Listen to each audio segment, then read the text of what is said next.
우리 지구가 둥굽니다. 북쪽 끝으로 올라가면 북극이 있고요.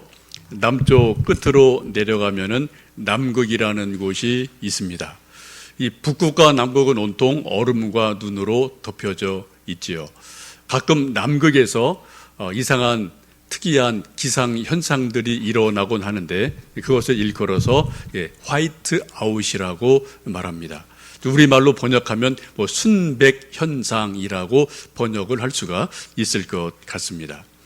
눈과 얼음으로 가득 찬 남극에 햇볕이 쨍 비치게 되면은 어느 순간 햇볕이 눈과 얼음에 난 반사가 되면서 온 세상이 그림자가 하나도 없는 빛으로 가득 찬 그러한 현상이 가끔 일어나게 됩니다.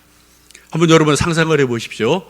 어떤 한 지역에 햇볕이 쨍 내려쬐고 이곳저곳에 빛만 100% 가득한 그러한 현상이 일어나면 어떠한 일이 있을까요?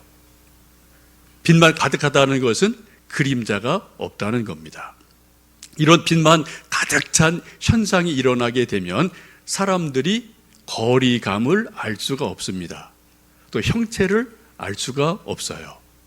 이럴 때는 어디를 가서는 안 되고요. 걸어가도 안 되고 자동차를 타고 운전을 해도 안 됩니다. 가만히 그 자리에 있어서 그것이 다 사라질 때까지 기다려야만 되는 일들이 종종 일어납니다. 지금 우리가 예배를 드리면서 지금 여기 앞에 앉아 계신 장로님도 계시고 저쪽 뒤에 앉아 계신 집사님도 계시고 이 거리감이 있거든요. 이게 왜 그렇습니까? 명암이 있기 때문에 그래요. 저분은 또 옷을 이렇게 입으셨구나. 저분 형체가 이렇구나 저렇구나. 여러분이나 제가 이렇게 서로 보고 어떻게 얼굴 모습을 알아볼 수 있는 것도 여러분 잘 보시면은 우리 얼굴과 형체에 빛과 그림자가 있기 때문에 어떤 형체가 이렇게 저렇게 나오는 것을 볼 수가 있습니다. 이것이 100% 완벽하게 빛으로 다 쌓여 있으면 우리 눈은 착시현상을 일으켜서 아무것도 알아볼 수가 없는 이상한 그러한 현상들이 일어나게 됩니다. 이런 일들이 가끔 남극에서 화이트 아웃이라는 현상으로 일어나곤 한다는 그러한 보고들이 있습니다. 여러분, 그림을 잘 그리는 비결이 뭘까요? 여러 가지 있지만 가장 중요한 1차적인 요소는 명암을 잘 표현하는 사람이 그림을 잘 그리는 사람입니다. 우리 모두 다 학창시절에 미술 시간에 석고장 하나 갖다 놓고요. 선생님이 도화지 했다가 연필 하나로만 이거 그려라. 그런 시간들이 많이 있었어요. 어떤 친구는 정말 그럴듯하게 살아있는 그림을 그려냅니다. 또 어떤 사람은 이게 그림인지 뭔지 모를 정도로 형편없는 그런 모습도 만들어내거든요. 구도를 잘 잡아야 됩니다만 더 중요한 것은 명암을 잘 표현하면은 연필 한 자루인데도 사람이 그림이 얼굴이 살아나요. 명암을 표시하지 못하면 그냥 밋밋한 그림이 되는 것을 볼 수 있습니다. 우리 일반적으로 동양화는 순묵화라고 이야기합니다. 묵 하나로, 먹 하나로 그림을 다 표현하는 우리 조상들의 그림이죠. 사군자나 산수와 대부분이 옛날에 유채색이 거의 없었으니까 묵 하나로 그림을 그려냈습니다. 그림을 잘 그린 분들의 특징이 뭡니까? 붓 한 자루로 먹물 하나로 한지에다가 그림을 그리는데 기가 막히게 살아있는 그림을 그려내거든요. 그 비결이 뭡니까? 명암, 농도가 짙고 낮은 그러한 농담의 짙고 낮음을 통해서 그림을 그려내는 우리 선비들이 있었음을 봅니다. 좀 그림 하나를 소개해 드리겠는데요. 이것은 사군자 중에서 난을 그린 그림입니다. 조선 말에 영웅이기도 하고 하여튼 문제가 많았던 분 이하응 흥성대원군의 난 그림입니다. 이 그림을 여러분 보시면은 어떻게 느끼실지 모르겠는데 제가 볼 때는 이 속에 뭔가 울분이 있는 것 같아요. 뭔가 기계가 있는 것 같습니다. 뭔가 막 몸부림치는 어떤 그러한 것들이 나름대로 이 간단한 그림 하나에 하여튼 흥선대원군의 그 가슴에 있는 수많은 생각, 수많은 희로애락 이런 것들이 이 붓 한 자로 이렇게 휙휙 날리면서 그림을 그리는 것들이 있음을 보게 됩니다. 사군자가 이제 이런 멋이 나름대로 있기도 하지요. 여러분, 우리 인생도 마찬가지 같습니다. 우리 인생도 누구나 다 밝은 면, 어두운 면이 있습니다. 명암이 저는 저대로 있고 여러분대로 다 명암, 밝고 어두움이 다 인생 가운데 있게 마련입니다. 우리가 늘 소망하고 기도하는 것은 하나님, 내 인생에는 어둠 좀 없게 해주세요. 빛만 가득하게 해주세요. 태어나서 죽을 때까지 빛만 100% 가득한 인생이 되게 해주십시오. 이게 우리들의 바람이고 기도이기도 합니다. 만약에 여러분, 우리 인생의 그림자, 어려움, 고난, 어둠이 없는 빛만 가득한 인생이 저에게, 여러분에게 주어진다면, 허락된다면 그 인생이 정말 복된 인생이 될 수 있을까요? 저는 그렇지 않다고 생각합니다. 여러분, 사막이 무엇입니까? 사막의 특징은 1년 내내 햇볕이 강력하게 내려쪼여요. 구름 없습니다. 비가 없습니다. 맑은 날만 계속해서 1년 내내 쏟아집니다. 그 결과 사막이 되고 모래만 남게 됩니다. 그곳에 아무런 생명체가 살아갈 수 없는 일들이 일어나게 됩니다.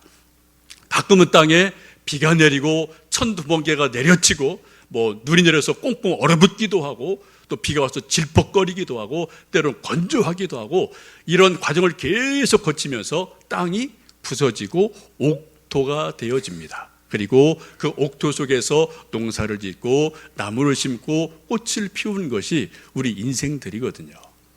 우리 인생도 똑같은 줄 압니다. 누구든지 우리 인생 가운데 태어나서 죽을 때까지 계속 빛만 쪼여졌다. 여러분, 그 사람은 사막 같은 인생을 살게 되고요. 그 인생 속에서 아름다운 꽃을, 아름다운 열매를 결코 맺을 수가 없습니다.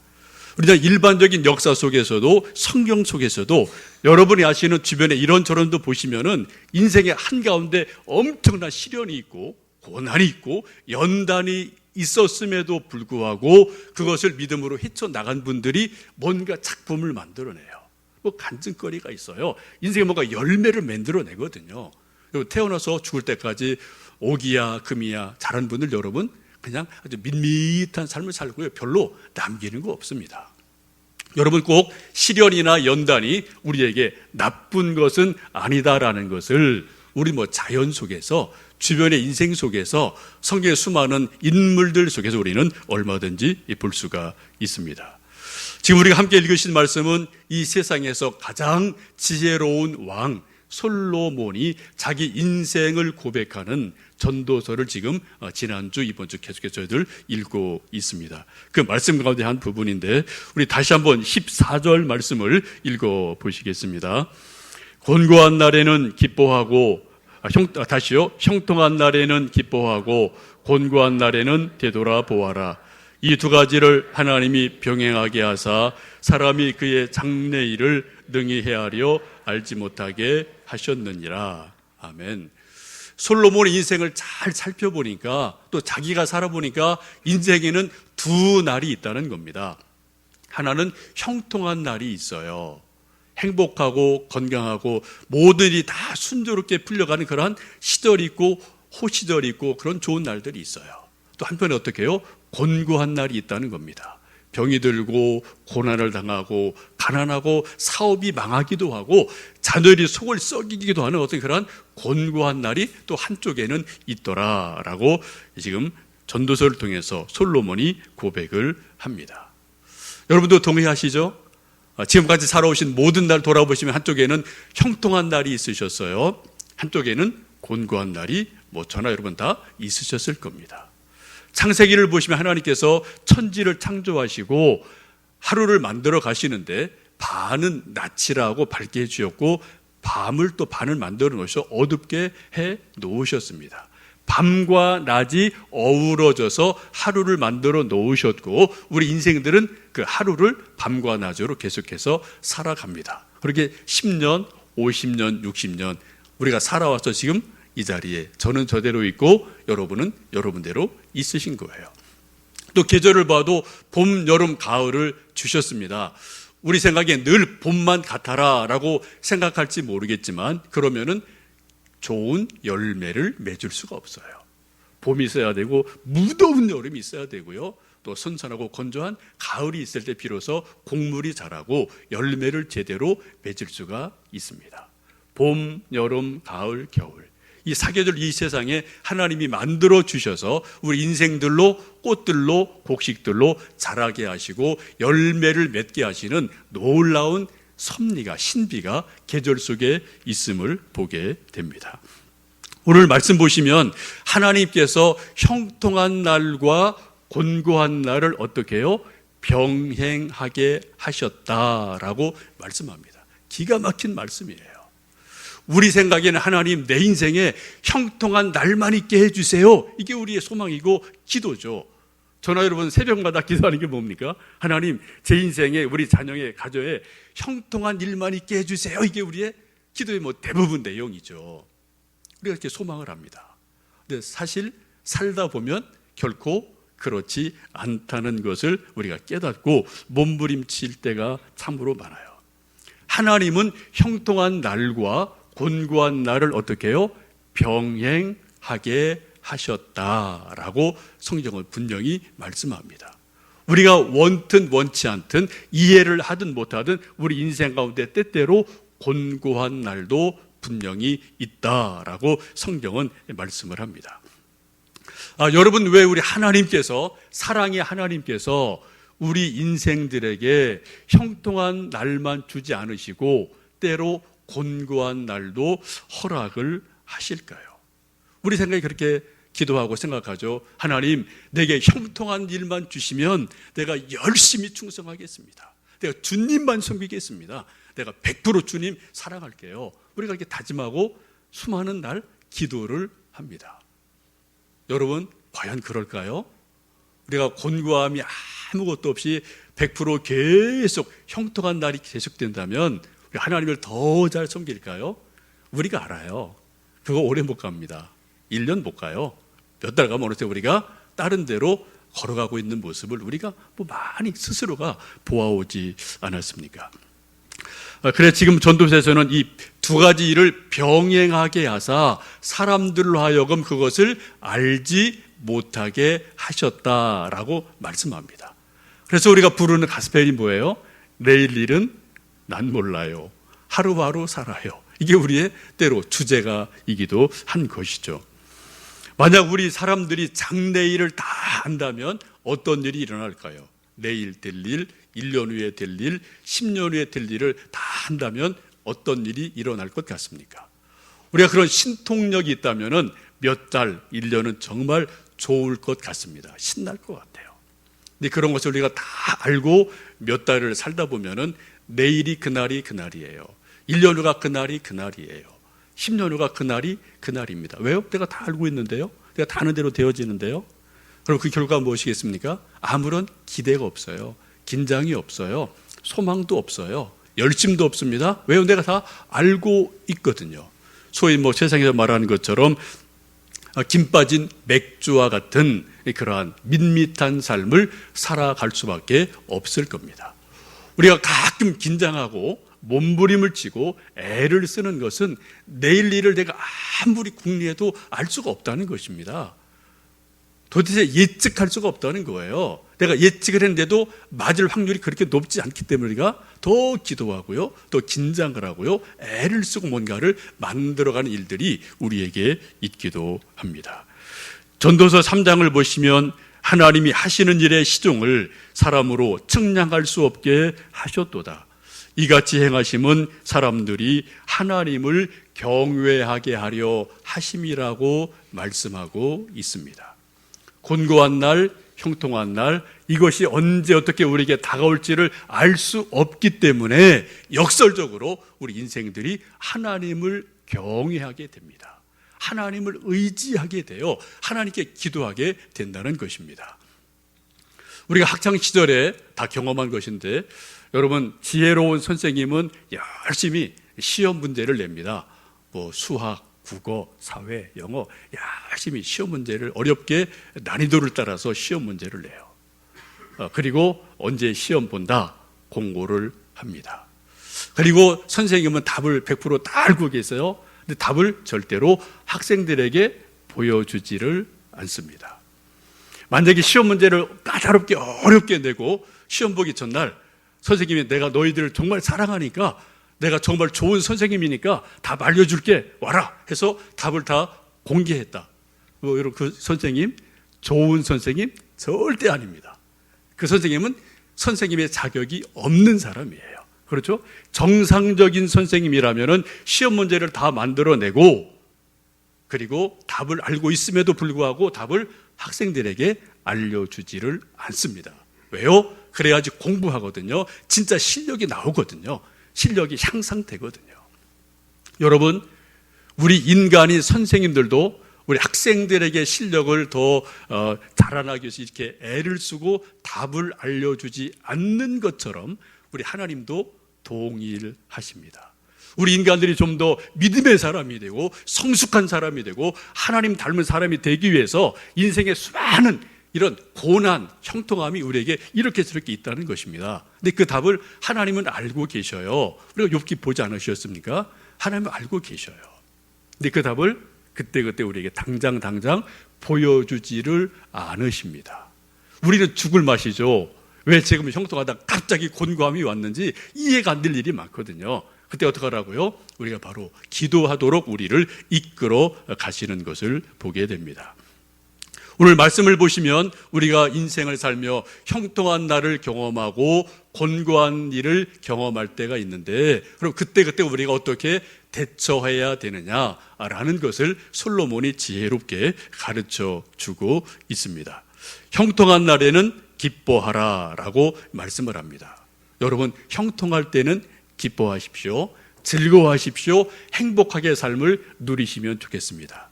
건강할 때, 주머니가 두둑할 때, 시간 여유가 있을 때 그때 여러분 푸셔야 돼요. 하나님께 감사를 드려야 되고요. 그리고 순원들과 더불어 커피도 마시시고 가끔 1년에 한두 번은 밥도 사셔야 됩니다. 주머니 있을 때 하셔야 돼요. 없으면은 하고 싶어도 못해요. 건강이 안 돼서 못할 때가 참 많습니다. 돈은 많아요. 근데 건강이 안 돼요. 입맛이 없어요. 먹을 수가 없어요. 돈은 많아요.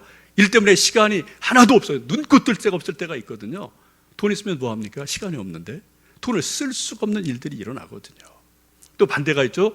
시간은 넉넉한데 주머니가 없어요. 그럼 또 이게 뭐 할 수가 없는 일들이 일어나거든요. 여러분, 하나님이 형통한 일을 주실 때 건강을 주시고 넉넉함을 주시고 또 시간을 주셨을 때 여러분 할 수 있는 만큼 하나님에게 감사를 하십시오. 그리고 우리 순원들에게 우리 이웃들에게 할 수 있는 만큼 나누실 때 기쁨이 배가가 될 줄로 믿습니다. 솔로몬의 전도서를 쭉 읽어보시면 전도서의 큰 주제는 헛되다는 거죠. 1장 2절 보시면 헛되고 헛되며 헛되고 헛되니 모든 것이 헛되도다. 1장 2절 시작하면서 솔로몬이 말하는 것이 헛되다 모든 것이 헛되도다 라고 허무주의를 노래하고 있습니다. 왜 지혜로운 왕 솔로몬이 이처럼 전도서를 성경을 쓰면서 헛되다고 탄식을 했을까요? 지혜가 없을까요? 아니요. 우리가 성경에서 보는 것처럼 이 세상의 솔로몬만큼 자기 하고 싶은 대로 다 해본 사람은 아무도 없어요. 마음에 원하는 대로, 눈이 보는 대로, 자기 손이 가는 대로 거칠 것 없이 무엇인지 다 해보고 먹어보고 다 해본 사람이 솔로몬이거든요. 이렇게 해봤더니 결과가 뭐라고요? 아, 헛되구나. 그런 고백을 전도서를 통해서 하게 됩니다. 전도서가 위대한 것은 이 헛된 인생이 허무주의에 빠지지 않기 위해서는 중요한 비결이 있다라고 가르쳐 줍니다. 그것이 무엇입니까? 이 전도서에 쭉 흘러가는 아주 중요한 주제이고 키워드인데요.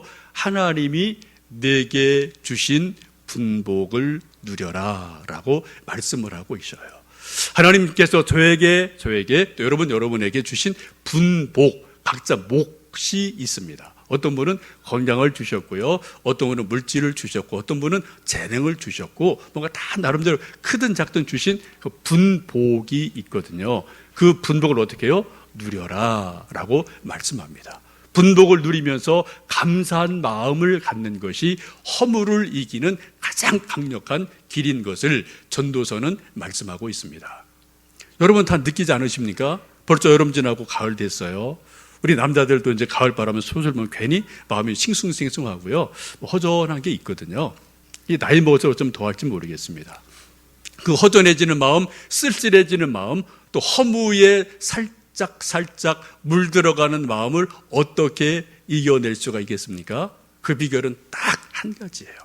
하나님이 주신 무엇이든 간에 크든 적든 간에 감사거리를 찾아내고 그것을 진심으로 하나님께 감사할 때 허물을 이기게 됩니다. 아무리 많은 것을 가지고 아무리 높은 지위 권세를 가지고 있더라도 감사가 없는 사람은 근본적으로 그 속사람이 허무해요. 허무하거든요. 그러나 좀 부족함이 있고 연약함이 있을지라도 한 가지 두 가지 진심으로 뭔가 감사할 일이 있으면 그 영혼은 살아납니다. 그 영혼은 소생하게 돼요. 여러분 좀 요즘 가을을 사시면서 뭔가 허무하십니까? 여러분 속에 있는, 여러분 환경 속에 있는, 가정 속에 있는 감사거리를 찾아보십시오. 진심으로 감사할 때 우리 영혼이 소성되는 것을 볼 수가 있습니다. 지금 솔로몬이 그것을 허무함 속에서 배우고 깨달아서 우리에게 가르쳐주고 있습니다. 여러분 형통할 때는 기뻐하시고 행복하게 즐겁게 살아가시면 좋겠습니다. 우리가 곤고한 일을 만날 때가 있는데 그때는 오늘 성경 보시면 뒤돌아보아라, 되돌아보아라. 옛날 성경에는 생각해 보아라 라고 말씀을 하고 있습니다. 혹시 곤고한 시간과 곤고한 날들을 만나게 되면은 곰곰이 왜 이런 일이 왜 생겼을까? 이걸 내가 어떻게 헤쳐나가야 되지? 이 의미가 무엇일까? 그 의미를 생각해보고 되돌아보라는 것입니다. 그래서 혹시라도 우리에게 실수가 있다면 우리가 회개하셔야 돼요. 바른 길로 접어 들으셔야 됩니다. 하나님 말씀으로 돌아서셔야 됩니다. 그리고 우리가 하나님을 찾아야 되죠. 성경에서 일반적으로 생각하라는 말씀은 기도하라는 의미와 동일한 의미를 가지고 있습니다. 그래서 우리가 곤고한 일을 만났을 때는 하나님께 기도해라 라고 말씀하고 있어요. 우리가 늘 생각하며 사는데 우리 인간의 생각은 거기서 거기입니다. 50보 100보예요. 여러분, 저나 여러분이나 여러분이 아는 지식, 살아온 경험, 그 틀에서 절대로 못 벗어납니다. 한번 하루를 생각해 보세요.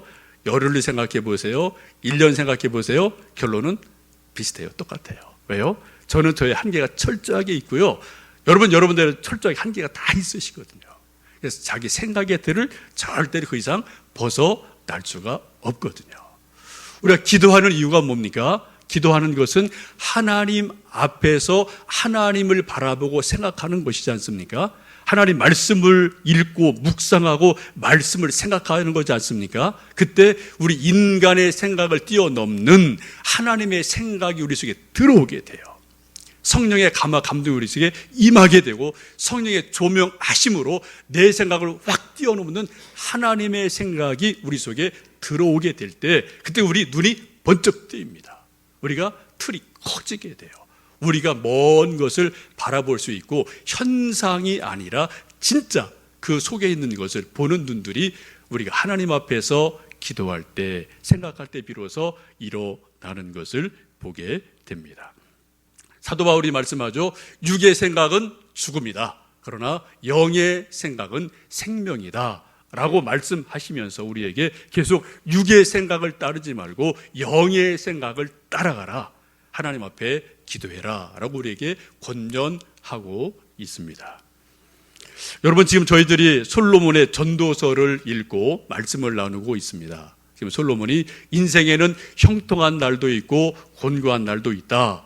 병행한다 라고 말씀하는데 여러분 솔로몬이 곤고한 날을 경험했을까요? 하지 않았을까요? 한번 여러분 솔로몬의 생애를 잠깐 생각해 보시면 좋겠습니다. 아마 우리 생각에는 언뜻 생각에 솔로몬은 다윗의 아들로 왕자로 태어나서 오기야 금이야 잘 자라다가 또 아버지 사랑, 총애를 받아서 왕이 돼서 그냥 뭐 크게 누리고 살다간 왕이다. 온실에서 자라서 온실로 쭉 자라간 그러한 인생이다라고 생각할지 모르겠습니다. 근데 여러분 성경을 잘 보시면요, 솔로몬도 곤고한 시간이 아주 많았음을 여러분이 아실 수가 있습니다. 여러분, 솔로몬의 모친이 누구죠? 밧세바예요. 솔로몬에게 형이 있었습니다. 다윗과 밧세바의 잘못된 만남 때문에 아들이 태어납니다. 그 아들이 일주일 만에 죽어요. 다윗이 그처럼 하나님, 제가 잘못했습니다. 이 아들을 좀 살려주세요 라고 그렇게 금식하며 기도를 했지만 일주일 만에 그 갓난 아기가 죽거든요. 솔로몬은 그 형을 본 적이 없어요. 얘기는 들었겠죠. 너한테도 옛날에 이 형이 있었단다. 근데 그 아기가 일주일 만에 이리저리 해서 그렇게 무지내를 썼는데 애가 일주일 만에 죽었단다. 이 가슴 아픈 스토리가 솔로몬에게 있어요. 밧세바를 우리 한국식으로 말하면 정식 왕후가 아닙니다. 소위 중전마마가 아니에요. 후궁 출신인 거죠. 그래서 여러 가지 갈등들이 많이 있어요. 그래서 이 솔로몬이 나중에 왕위를 누가 되느냐 계속 따질 때 솔로몬의 이복형인 아도니아라는 사람이 왕이 스스로 되는 일들이 일어납니다. 그때 이 아도니아가 손을 잡은 사람이 다윗의 최측근인 요압이라는 군 사령관을 데리고 가요. 요압이 볼 때도 솔로몬이 왕제목이 아닌 겁니다. 아도니아라는 이복형이 더 왕다운 사람이에요. 나이도 많고 여러 가지 더 자격을 갖춘 것으로 판단을 했기 때문에 이 다윗의 신복 중에 신복인 요압 장군이 아도니아 쪽으로 붙어요. 그리고 수많은 사람, 수백 명 몰고 와서 아도니아가 스스로 왕이 됩니다. 반란이 일어나게 됩니다. 만약에 아도니아가 그대로 왕이 됐다면 솔로몬은 살아날 수가 없어요. 왕자의 난 때문에 솔로몬이 반드시 죽어야 되는 일이거든요. 여러분, 왕자의 난이 우리나라 조선 초기에 있던 거 아닙니다. 여러분, 성경을 보시면, 특별히 다윗의 가정을 보시면 왕자의 난이 엄청나게 일어납니다. 아주 여러 번 일어나거든요. 그 속에서 솔로몬이 살아난 거예요. 그 위기 속에서 나단 선지자와 모친이 기도하고 지혜를 모아서 다윗을 찾아가서 왕이시여, 왕의 진심이 무엇입니까? 왕이 누구가 왕이 되기를 원합니까? 라고 이제 여러 가지 애거를 해서 이제 다윗이 죽기 직전에 솔로몬이 내 후계자다라고 지명을 하게 되고 이제 반전이 일어나게 됩니다. 솔로몬이 왕이 됐습니다만 왕권이 확실하지 않아요. 그래서 여러 가지 조처를 취하죠. 자기 이복형 아도니아를 죽이게 됩니다. 요압 장군을 처단하게 됩니다. 피를 많이 흘려요. 여러분, 우리 생각하기에 솔로몬이 그냥 지혜가 있다니까 책상 물림 정도, 그냥 책상에 앉아서 맨날 온실에 앉아서 책이나 읽고 이렇게 한 사람 같죠? 절대로 그렇지 않습니다. 솔로몬 나름대로 산전수전을 다 겪은 사람이에요. 죽을 고비를 여러 번 넘기면서 그런 위기 속에서 살아난 사람이에요. 나름대로 강단이 있는 사람입니다. 여러분, 우리가 지금도 전도서를 읽고 잠언을 읽을 때 우리의 감동이 있는 이유가 무엇입니까? 우리 마음에 울림이 있는 이유가 무엇입니까? 만약 솔로몬이 책상에 앉아서 그냥 글이나 이렇게 쓱쓱쓱 쓰고 뭐 머리 좋으니까 이렇게 했다면은 잠언이 3000년 이후에 우리에게 별 감동 없어요. 그건 그 사람 얘기예요. 솔로몬 그 사람 얘기죠. 전도사가 우리에게 감동을 주고 울림을 주는 이유가 뭡니까? 솔로몬도 우리와 비슷하게 곤고한 날을 경험했다는 겁니다. 산전수전을 다 경험을 했거든요. 그리고 거기서 살아났어요. 하나님을 경험했어요. 그리고 뭔가 지혜를 얻었거든요. 그렇기 때문에 잠언과 전도서가 현대인에게도 감동을 주고 울림을 주고 도전을 주는 지혜가 있음을 보게 됩니다. 여러분, 우리 인생에게 모두 다 누구나 다 때로 형통한 날이 있고 때로 곤고한 날이 있습니다. 이제 9월을 시작하며 벌써 가을이 시작됐습니다. 여러분 스스로 이번 가을 나는 형통해 라고 생각하시는 분들은 기뻐하십시오. 즐거워하십시오. 우리 수녀들과 더불어서 커피도 나누시고 기쁨을 더 나눔으로 배가 시키시면 좋겠습니다. 하나님께 감사하시면 좋겠어요. 나는 지금 이 가을을 맞이해서 어떤 때보다도 곤고하구나라고 생각하는 분들이 혹 계시다면 오늘 전도서 말씀처럼 되돌아 보십시오. 하나님 앞에서 곰곰이 생각을 하시며 기도를 해보시기를 원합니다. 왜 그러실까? 내가 무엇을 어떻게 해야 될까? 하나님의 지혜와 능력을 구하시면서 이 곤고함이 하나님의 은혜로 오히려 반전이 돼서 하나님의 은혜가 되는 그런 귀한 역사가 있기를 간절히 원합니다. 에레미야 33장 3절 이렇게 말씀합니다. 너는 내게 부르짖으라. 내가 내게 응답하겠고 내가 알지 못하는 크고 은밀한 일을 내게 보이리라. 우리가 곤고한 날 간절히 기도하고 부르짖으면 하나님께서 하나님의 크고 은밀한 일을 우리에게 보여주신다, 알려주신다, 깨닫게 하신다고 약속을 하십니다. 형통한 분은 형통한 대로 감사하시고 곤고한 분들은 또 기도하심으로 곤고가 형통으로 전환되어지는 놀라운 은혜가 우리 모두에게 있기를 간절히 축복합니다. 기도하겠습니다.